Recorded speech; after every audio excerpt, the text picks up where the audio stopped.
dahil ito po yung paborito kong pansit. Dahil di ko malilimutan ng nanay ko. So, pansit muna. Then yung sabaw po nila is yung, pakita nyo po. This is tinola po, no? Tinola.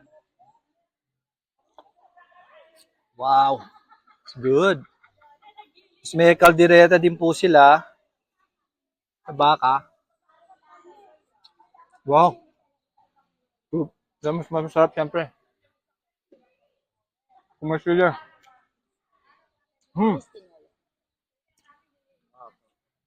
With calamansi, of course. Tutok nyo po rito. Calamansi. Calamansi po. Woo! Bawal yatang maingay.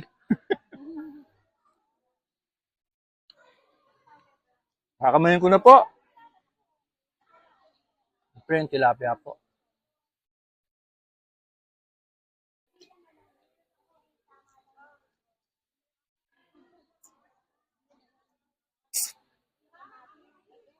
Hindi po kayo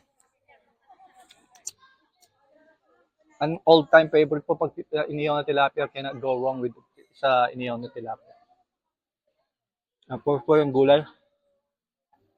Sabihan niyo po, ano po, ang plato ko po. Patingnan po ang plato. Sari-sari po siya. May okra, siyempre po.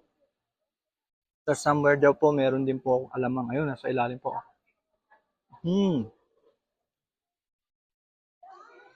Ano ba? Kakain muna po ako. Thank you so much po. Kakain muna. Thank you po.